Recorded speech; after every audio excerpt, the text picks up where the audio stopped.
कुर्बानी का महीना है और ये जो कुर्बानी है ये बुनियादी तौर पर बेसिकली यादगार है हज़रत इब्राहीम अलैहिस्सलाम, हज़रत इस्माईल अलैहिस्सलाम की। आप जानते हैं वहां पे भी बाप और बेटे के उस हसीन रिश्ते ने और बाप बेटे की उस हसीन कुर्बानी ने और उस जज्बे ने उस वाक़े को इस कदर गैर मामूली बना दिया कि न सिर्फ उसका जिक्र क़यामत तक जिंदा ताबिंदा बाकी है, बल्कि पूरी उम्मत बाप बेटी की सुन्नत पर अमल करते हुए अपने हज की कबूलियत की उम्मीद भी करती है और अपने रब की इबादत की कबूलियत की उम्मीद भी करती है। क्यों? कौन अमल? वो जो कुर्बानी के नाम पे आप करते हैं, वो किसका अमल है?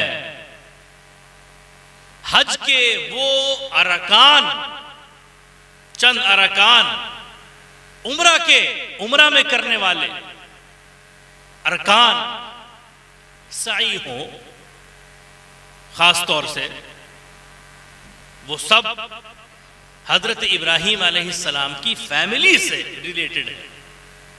वहां पर भी बेटा है और बाप। आप देखिए कि अगर बाप और बेटे में रब्त हो, ताल्लुक हो और दीनी ताल्लुक हो, तो अल्लाह तबारक व तआला कैसे उस रिश्ते को कबूल फरमाता है। हजरत इस्माईल अलैहिस्सलाम ने कुर्बानी की रूह को समझाया है। बहुत तवज्जो से इस बात को सुनिए, बहुत मुख्तसर वक्त के लिए आपके सामने बहुत दूर से हाजिर हूं। हजरत इस्माईल अलैहिस्सलाम बिलाशुबा बशर है और हम भी बशर हैं, तो बशरी तकाजा ये होता है कि हम नहीं चाहते हैं कि मच्छर भी हमको काटे। हम ये नहीं चाहते हैं कि कहीं ऐसी ठोकर लगे कि कानी उंगली में या यहां क्यूहनी में लगे, जिसकी तकलीफ चंद सेकंड के लिए होती है लेकिन बर्दाश्त से बाहर होती है। हम कोशिश करते हैं कि वो तकलीफ भी मुझे ना हो। मेरा दिल ये चाहता है कि वो तकलीफ मुझे नहीं हो। हजरत इब्राहीम अलैहिस्सलाम ने ख्वाब देखा कि मैं अपने बेटे को ज़बह कर रहा हूं छुरी से। वो ख्वाब बताया, बताने वाला भी नबी और जिसके बारे में ख्वाब देखा वो भी आने वाले वक्त में नबी। हजरत इस्माईल अलैहिस्सलाम ने जब सुना कि मेरे वालिद ने जो नबी हैं उन्होंने ख्वाब देखा है कि वो मुझे ज़बह कर रहे हैं, तो आपने फरमाया कि आप नबी हैं, नबी का ख्वाब सच होता है। या अबती फ़अल मा तुअमर, आपको जो आपके रब ने हुक्म दिया है वो कीजिए। आए, छुरी चलाई, गर्दन पर छुरी चलाई। हजरत इस्माईल अलैहिस्सलाम अपनी जगह से हट गए, जानवर सामने आ गए। यहां पर कुर्बानी के फलसफे को समझिए, कुर्बानी की रूह को समझिए, और कुर्बानी में जो हुस्न है, अल्लाह ताला जिस चीज़ को चाहता है आपसे, उसने तो कुरान पाक में फरमा दिया, लन यनालल्लाह लुहूमुहा वला दिमाउहा वलाकिन यनालुहु तक़वा मिनकुम। तुम जिस जानवर की कुर्बानी करते हो उस जानवर का गोश्त अल्लाह तक नहीं पहुंचता, उसका खून अल्लाह तक नहीं पहुंचता। अल्लाह तक जो मकबूलियत के लिए जो चीज पहुंचती है वो जज्बा है तुम्हारा, वो तकवा है तुम्हारा। हजरत इस्माईल अलैहिस्सलाम ने जब ये फरमाया कि ऐ मेरे वालिद, आपके रब ने आपको अगर कहा है कि इस्माईल को मेरी राह में कुर्बान करो तो आप कीजिए, इस मकाम पे हजरत इस्माइल ने बताया कि हर इंसान का जी चाहता है कि उसको मच्छर भी ना काटे, तकलीफ भी ना हो। मेरा भी जी चाहता है कि मुझे कोई तकलीफ ना पहुंचाए। आप में से कौन है जो ये चाहता है कि उसके वालिद छुरी उठाएं और उसकी उंगली के किसी कोने में जरा सी छुरी लगाए? कोई चाहता है? वालिद अगर छुरी लेके उठे तो बच्चा दौड़ने लगता है डर के। कौन बेटा है इस जमाने में जो कहे कि आपने ख्वाब देखा है मेरी गर्दन पर छुरी जला दीजिए? कोई नहीं है। वो बेटा था और वो बाप थे कि जिसने कहा कि मेरी ख्वाहिश अगरचे ये दिल में है, बशरी तकाजा है कि नहीं चाहता बशर कि उसको तकलीफ पहुंचे, उसका हाथ कटे, उसका खून बहे, ये मेरा जी चाहता है। लेकिन मैं अपनी ख्वाहिश पर अपने रब की ख्वाहिश को फौकियत देता हूं और अपनी ख्वाहिश को अपने रब की ख्वाहिश पर कुर्बान करता हूं। ये फलसफा है कुर्बानी का। अल्लाह तबारक व तआला बिला शुबा आपसे भी, हमसे भी, हर मोमिन से वो कुर्बानी करे या ना करे, अल्लाह तबारक व तआला यही चाहता है कि अगर कुर्बानी नहीं कर सकते तो जज्बा तो दिल में रहे कि अल्लाह ताला कभी इस लायक बनाए तो अल्लाह की राह में कुछ कुर्बान कर सके। हुजूर पाक सल्लल्लाहु अलैहि वसल्लम ने फरमाया कि कुर्बानी जिसके ऊपर फर्ज है और वो कुर्बानी नहीं करता वो मेरी ईदगाह से दूर रहा करे। अच्छा, हम ईसाले सवाब की महफिल में आए, थोड़ा अकीदा भी समझ लीजिए। अकीदा वो अहम तरीन बुनियाद है जिस पे हमारे ईमान की इमारत टिकी। कुर्बानी बिला शुबा अल्लाह की रजा के लिए करते हैं, मकबूल अमल है। तो दिल में ये ख्याल आता है कि जब सब चीज अल्लाह ताला के लिए हो रही है तो फिर इस कुर्बानी में गैरों का नाम क्यों आता है? कभी वालिद का नाम आ रहा है, कभी बेटे का नाम आ रहा है, छोटा बेटा अभी जिंदा है उसका भी नाम आ रहा है, उसके नाम से भी कुर्बानी हो रही है। बेटी छोटी है उसके नाम से भी कुर्बानी हो रही है। परदादा गुजर गए, सालों हो गए, परदादा के नाम से भी कुर्बानी हो रही है, लकड़ दादा के नाम से भी कुर्बानी हो रही है, हजरत मखदूम जहां के नाम से भी कुर्बानी हो रही है, हुजूर गौस पाक के नाम से भी कुर्बानी हो रही है ना। तो दिल में ख्याल आता है कि जब इबादत अल्लाह की है तो फिर गैरों, ये हम तो वसीले के कायल हैं, लेकिन हमें ये समझ के कायल होना है कि क्यों कायल है। हर चीज जो हम और हमारे बुजुर्गों ने सिखाई है उसका जो तार है, ये जो तार माइक का है, ये कहां से जुड़ता है? यहां से जो आवाज निकल रही है ये तार आपको एक दिख रहा है, ये तार बजाहिर एक है, लेकिन एम्पलीफायर में जब ये तार लगता है तो उसके अंदर कई तार जुड़े होते हैं। तो कुर्बानी बड़े जानवर में 7 हिस्सा, छोटे जानवर में 1 हिस्सा, लेकिन अल्लाह ताला ने क्या फरमाया? अल्लाह ताला ने फरमाया फसल्ली लिरब्बिका वनहर, अल्लाह के लिए कुर्बानी करो और अल्लाह के लिए नमाज पढ़ो। अकीदे को खूब अच्छे से समझिए। आप फर्ज इबादत कर रहे हैं और ये यहां नहीं हो रही है, सऊदी में भी, कतर में भी, दुबई, दुनिया की हर कंट्री में लोग कुर्बानी कर रहे हैं, फर्ज अदा कर रहे हैं, जिनके ऊपर वो जो साहिब इस्तिताअत है और अलग अलग नाम से कुर्बानी कर रहे हैं। अल्लाह ताला ने क्या फरमाया?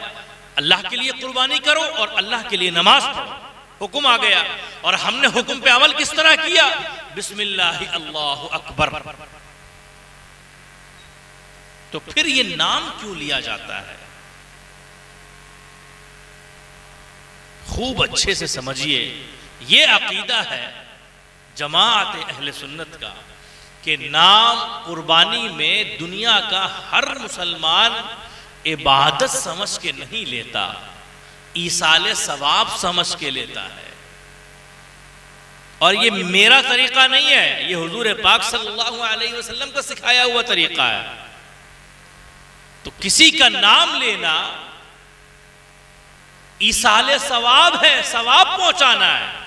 अब जरा गौर कीजिए कि जानवर को ज़बह करने का सवाब आप जिंदा को भी पहुंचा रहे हैं और जो दुनिया से चला गया उसको भी पहुंचा रहे हैं, तो क्या कुरान जो फातिहे में पढ़ा जाता है उस कुरान के पढ़ने का सवाब जिंदों को नहीं जाता? जो दुनिया से चले गए उन तक नहीं पहुंचता? क्या कुरान खानी और कुरान के मुक़द्दस अल्फाज हुजूर पाक सल्लल्लाहु अलैहि वसल्लम पर रिक्कत के साथ पढ़े जाने वाले सलातो व सलाम के अशार का सवाब गुजरे हुए वालिदैन तक नहीं पहुंचता? वो जानवर के ज़बह होने का सवाब पहुंच सकता है तो कुरान का नहीं पहुंचेगा, दरूद का नहीं पहुंचेगा।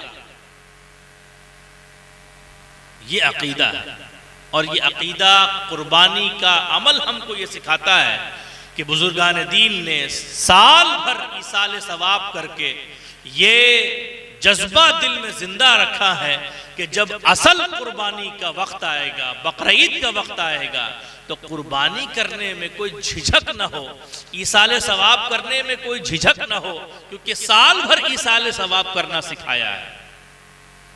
ये अकीदे की बात है। दूसरी अहम बात कि आज महफिल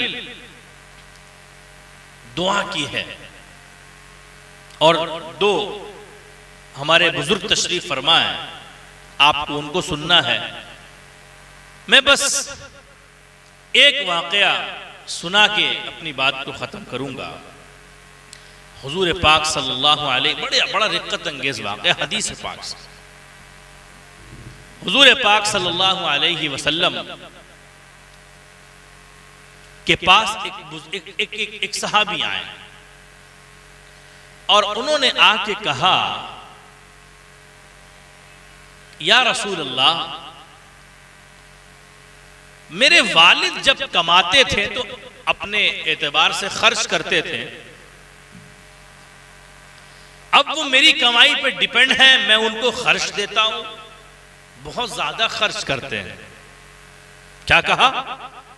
बहुत ज्यादा खर्च करते हैं। मुझे बड़ी खुशी हो रही है कि आप बड़ी संजीदगी से मेरी बात को सुन रहे हैं। आप में वो लोग भी हैं जो नए नए बाप बने हैं, वो भी हैं जो आगे जाके बनेंगे, वो भी हैं जो कई बेटों के बाप हैं। लेकिन बेटे तो सारे हैं यहाँ पे। हुजूर पाक सल्लल्लाहु अलैहि वसल्लम के पास कौन आए? सहाबी रसूल। और क्या कहा? मेरे वालिद खर्च बहुत करते हैं, अब मेरे से बगैर पूछे खर्च कर देते हैं। क्या प्यारी हदीस है। हुजूर पाक सल्लल्लाहु अलैहि वसल्लम ने कहा कि इसके बाप को बुला के लेके आओ। बुलाने वाले भी सहाबी वो बुलाने के लिए जाते हैं। बुलाने वाले ने जाके कहा कि तुम्हें अल्लाह के रसूल ने जल्दी बुलाया है।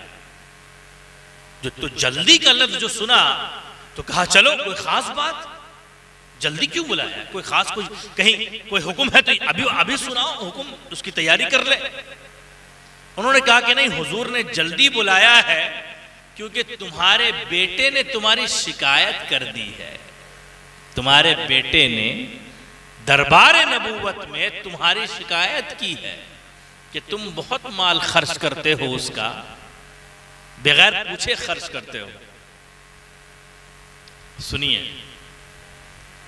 ये सुनकर उनको इतना दुख हुआ, इतनी तकलीफ हुई कि उन्होंने अपने दिल में, जुबान पर नहीं लाया, क्या कह रहा हूं, जुबान पर नहीं लाया, अपने दिल में चंद अशार अरबी के पढ़े। हम शेर व शायरी सुनते हैं, उर्दू शायरी भी होती है, आपने अरबी अशार फिल बदी अपने दिल में पढ़े, जुबान पर नहीं लाया। हुजूर पाक सल्लल्लाहु अलैहि वसल्लम की बारगाह में हाजिर हुए। जब हाजिर हुए तो हुजूर ने कहा कि भाई जिब्राइल आए थे, जिब्राइल ने कहा है कि तुम अपना मसला बाद में सुनाना, पहले वो अशार मुझे सुनाओ जो तुमने दिल में पढ़े थे। उन्होंने फौरन सबके सामने खड़े होकर पहला जुमला अशार का नहीं पढ़ा, बल्कि कहा कि मैं गवाही देता हूं कि आप अल्लाह के रसूल हैं। बिलाशुबा वो अशार अभी तो मेरे कानों ने भी नहीं सुना था, मैंने दिल में दोहराया था और आपके रब ने अर्श पे सुन लिया। बिलाशुबा आप अल्लाह के रसूल हैं। हुजूर ने कहा, अच्छा सुनाओ कि वो अशार क्या थे जो तुमने अपने बेटा साहबजादे भी सामने मौजूद है। सुनिए, बड़ा रिक्कत अंगेज वाकया नहीं है, हिकायत नहीं है, किस्सा नहीं है, कहानी नहीं है, बल्कि सीरत नबी, मेरे और आपके नबी की जिंदगी और उनकी तरबियत का एक अहम तरीन पहलू है और तरबियत का एक बुनियादी वाकया है। उन्होंने अशार सुनाए, उसके मतलब समझिए। उन्होंने कहा कि या रसूल अल्लाह, मैंने जैसे अशार कहे थे वैसे सुना। कहा सुनाओ, जैसे कहा वैसे सुनाओ। उन्होंने कहा कि मैंने दिल में मैंने सुना कि मेरे बेटे ने मेरी शिकायत की है आपके पास पैसे को लेकर, माल को लेकर, तो मैंने अपने दिल में कहा कि मेरे बेटे, जब तू पैदा हुआ था तो मैंने अपने लिए जीना छोड़ दिया था। क्या जुमला है, कोई मामूली शायर का जुमला नहीं है ये। फसाहत और बलागत जिनके कदमों पे सजदरेज होती है, अरब के वो नौजवान, वो फसाहत और बलागत और अशार के मैदान के शहसवारे बेमिसाल हैं वो लोग। क्या जुमला है उनको अशार लिखने के लिए कलम कॉपी की जरूरत नहीं थी, वो बिल बोलते थे तो अशार। क्या कहा, दिल को चीर देने वाले मेरे बेटे, मैंने दिल में ये सोचा, मेरे बेटे जब तू पैदा हुआ उस दिन से मैंने अपने लिए जीना छोड़ दिया। गर्म हवाओं में अपने चेहरे को झुलसाकर दिन भर खट के मेहनत की ताकि तुझे गरम गरम हवाओं से बचा सकूं। रात सर्दियों की, सख्त सर्दी, लोग कुड़कुड़ा रहे हैं, ठुठुर रहे हैं बिहार की जुबान में। उस शीत लहरी वाली हवा में मैं रात भर खटा ताकि उस ठंडी हवा से तुझे तकलीफ ना हो जाए। उस ठंड में भी मेहनत की ताकि वो ठंडी हवाएं तुझे लगे और तुझे छींक और सर्दी ना हो जाए। मैंने अपने लिए जीना छोड़ दिया। फिर एक वक्त आया जब मेरी कमर झुक गई और तेरी कमर मजबूत हो गई। एक वक्त आया कि मेरे बाजू कमजोर हो गए और तेरे बाजुओं में जान आ गई। मैंने अपनी पूरी जवानी तेरे सुपुर्द कर दी। मेरे बेटे, मैंने अपनी पूरी जवानी का रस निचोड़ कर तुझे तेरे सामने रख दिया। और फिर वो वक्त आया जब मेरी आंखें झुक गईं, तेरी आंखों में रोशनी आ गई, मेरे पैर लड़खड़ाने लगे, तेरे पैर मजबूत हो गए। और मैंने ये सोचा कि अब वो वक्त आया है जब मेरा बेटा मेरे काम आएगा, मेरा हाथ बटाएगा, मेरा सहारा बनेगा और मेरे बुढ़ापे की लाठी बनेगा। ये मेरा है, मेरा जिस्म और इसके जिस्म में कोई अंतर नहीं है। मैंने सब कुछ इसको दिया, अब ये मेरे काम आएगा। लेकिन मेरे बेटे, अब सुनिए अशार, अब ये एंड हो रहा है। अब पूरी मस्जिद नबी में सुकूत है, खुद नबी आखिरुज़्ज़मा भी सुन रहे हैं, सरकार दो आलम सल्लल्लाहु अलैहि वसल्लम भी तवज्जो से सुन रहे हैं और अल्लाह ताला सुनवा रहा है। कौन सुनवा रहा है? अल्लाह ताला। जिब्राइल को भेजकर कह रहा है कि पहले अशार सुनाओ, और हम भी वही कह रहे हैं अल्हम्दुलिल्लाह। तो क्या कहा उन्होंने, मेरे बेटे मैंने सोचा कि तू मेरा सहारा बनेगा, लेकिन आज वो वक्त आया जब मैं बिल्कुल नहीफ, नातवा, कमजोर हो चुका, तो तू मुझे आंखें उठा के देखता है, तेरी आंखें तेरे पेशानी पे चढ़ गई और तू मुझे गुर्रा के देखता है, आज तेरी आवाज भी बुलंद हो गई। मैंने सोचा था कि तू सहारा बनेगा, लेकिन आज तूने उस बारगाह में मेरी शिकायत की जिस बारगाह में मैंने हमेशा ये कोशिश की कि सुरखरू हो सकूं। तो जब तूने मुझे इस अंदाज से देखना शुरू कर दिया तो मैंने अपनी 30 साला जिंदगी को भुला दिया। क्या फरमाया, मैंने अपनी 30 साला जिंदगी को भुला दिया और मैंने अपने दिल में यह सोचा कि तूने 30 साल जो अपने बेटे के लिए मेहनत की, मशक्कत की, अपने लिए जीना छोड़ दिया, अपनी जवानी सब कुर्बान कर दी, ये सब कुछ तू भुला दे। आज से तू नौकर है, तेरा बेटा मालिक है। बुजुर्गों, दोस्तों और अजीजों, ये सुनकर सब पर सकता तारी, जिस तरह आप तवज्जो के साथ सुन रहे हैं, मुतवज्जे होकर सुन रहे हैं, अल्लाह ताला आपकी तवज्जो को सलामत रखे और हदीस पाक को इसी तवज्जो के साथ सुनना चाहिए और सुनाने वाले को भी हदीस पाक तवज्जो से सुनाना चाहिए। उस वक्त मस्जिद नबवी में सकता तारी, सारे लोग उनके अशार को सुन रहे हैं और आंखें अश्कबार हैं, आंखें अश्कबार हैं, और हुजूर सुनवा रहे हैं और अल्लाह ताला फरिश्ते को भेज के सुनवा रहा है। अरे क्यों सुनवा रहा है और हुजूर क्यों सुन रहे हैं? और सहाबा किराम क्या और किसी को शेर कहने नहीं आता था? वो दर्द भरे अशार, ऐसा लगा कि कलेजा निकाल के रख दिया। एक बाप ने अपने मोहब्बत का कलेजा निकाल के अपने बेटे के लिए रख दिया। ये गिला शिकवा गैरों से नहीं होता, अपनों से होता है। ये क्यों सुनवाया, ये क्यों हुआ, ये वाकया क्यों मस्जिद नबी में सादिर आया?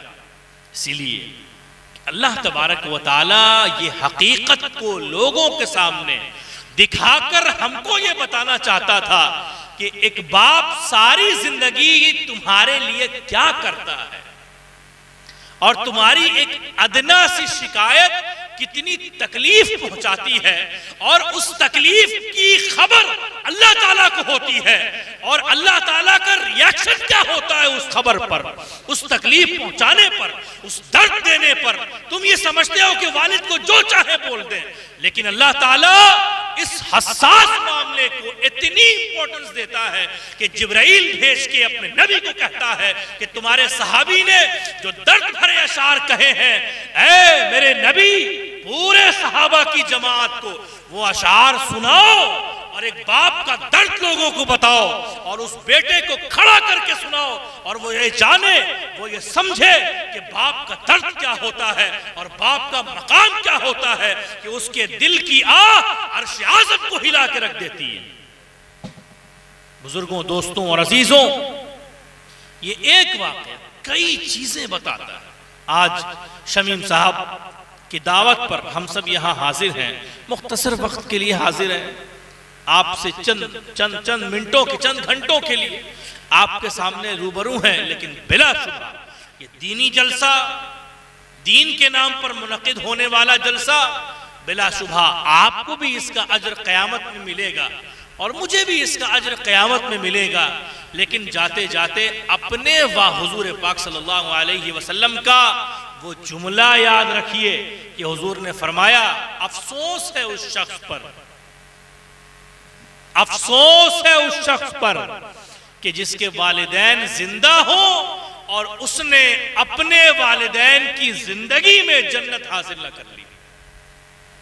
अल्लाह तबारक व तआला हमको और आपको दीन मतीन की समझ इनायत फरमाए और दीन मतीन की समझ के साथ साथ संजीदगी के साथ उस पर अमल करने की तौफीक इनायत फरमाए और अपने वालिदैन की कद्र मंजिलत करने की तौफीक इनायत फरमाए और जो गुजर चुके जिनके वालिदैन उनकी मग़फ़िरत फरमाए। अस्सलामु अलैकुम।